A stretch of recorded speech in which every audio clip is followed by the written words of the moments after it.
It's quite normal to question the relationship that you're in, to question whether you are indeed in a twin flame relationship. And indeed, it's quite healthy to do that.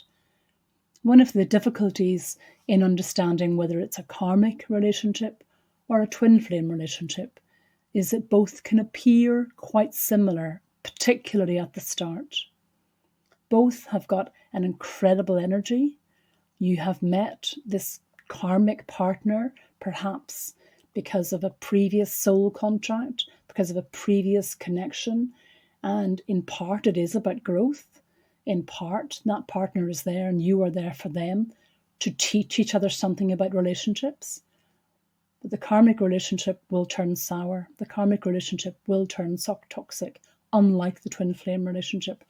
Both can be difficult, but the karmic is bringing you something entirely different. Energy is there, it can be addictive, it can be highly sexual, it can be highly connecting, it can be challenging, but there it stops.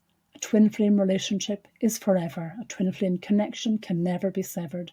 A karmic relationship will end, will absolutely end. And it's important that you know when you have to end that and what purpose it has served for you. So let's look at the two of them quite distinctly then and understand them a bit better. If we're trying to understand the difference in a karmic relationship and a twin flame relationship, let's spend slightly less time discussing the twin flame relationship at this point, but enough to say that you know that you are two halves of the same soul. You have a divine mission to reconnect and become one again, and that's what it's all about. There's no other connection that'll ever compare to it. It's a journey of true love, of personal growth, of spiritual growth, and a romantic partner like none you will experience elsewhere. That includes in sexual partner, that includes in your emotional partner and the support that you get. Remembering the twin flame relationship is also quite challenging and can have lots of obstacles along the way, including what we talk about, the runner and the chaser, the overwhelming spiritual growth and challenge within that can be quite difficult. So both the karmic and the twin flame relationship can be intense. But the twin flame relationship, that connection, is absolutely unbreakable forever. No matter what happens between you, no matter what stage you're at, that connection exists between the two of you that will never be broken. The karmic relationship, on the other hand, is temporary. It may last quite a while. It may take you quite a while to understand that it's a karmic relationship you're in, not a twin flame relationship. Or it may take your karmic partner quite a while to work out that's where they are. However, the karmic relationship serves a purpose in your life. It is there to teach you a lot about yourself and about love. So I want to stress that the karmic relationship isn't actually there to do you any harm. Often people blame their karmic partner for everything going wrong in a twin flame journey, but they're an important part of the puzzle. Your karmic partner isn't intentionally trying to cause you any harm.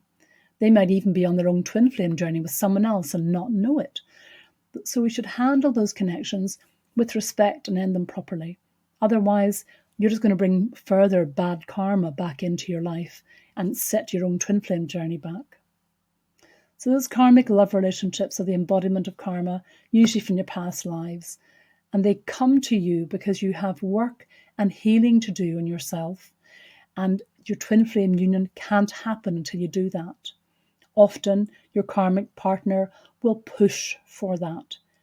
But it is push-pull. The communications are not clear, not always supportive. They can be frustrating. They can be exhausting. It can be like being on a merry-go-round, quite heightened tensions, quite focused on what you are doing wrong. They make you feel bad. Not intending this, but this is the purpose of that karmic relationship.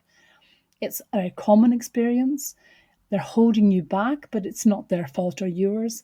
It is there because you need to do enough spiritual work at that time so you can go on towards your true mirror soul. Early on in the karmic relationship, you'll hear some things you don't want to hear. You'll hear some red flags and you'll be early on conscious of what's going on.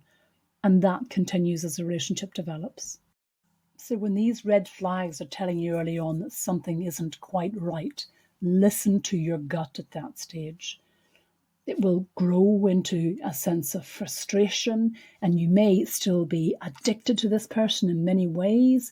You won't have met someone like them before, and this might feel like it's your twin flame, you're not quite sure.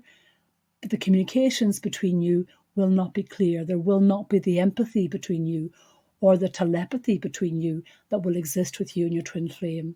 They'll probably not be in your dreams. They'll probably not recognizing what you're saying, listening to what you're saying and supporting you. And as time goes on and the fights start between you and you're being blamed for not being the right person in their life and you're being held back, it can become quite toxic. All of the energy can flow one way towards your karmic partner, not supportive of your growth at all. It's the love, essentially, that they say pushes your buttons. But in this relationship, you are growing to understand yourself. You are becoming ready for your twin flame, even though that is not how it feels. It is there to teach you that lesson. At a certain point, you will have enough of this and you will understand that a twin flame does not make you feel bad about yourself in any way for any length of time at all. This karmic partner isn't understanding that, tuning into that, not perhaps intending this harm, but it becomes the habit of the relationship where that is becoming one way, and it is time for you to leave. And when you leave and how you leave is important. Leave when you are in it far too long and understanding it's harming you, or leave when you're early in it and you understand what those buttons are being pressed and what's happening. Whenever you leave, know that it's a good idea and leave with grace. When you leave this relationship in an honest way, and you know that you're moving on from this relationship and you've done enough work for yourself and it's time for you to go, and the universe has other ideas for you, it's time for you to leave, let go of that connection, let go of your ego, and absolutely let go of the past and let go of this relationship. Clear that from your soul. Clear all of the damage you feel this might have done you. Work on yourself before you are ready to take your next step with your twin flame. I care what's happening on your twin flame journey. If you want some help with that, click the link below.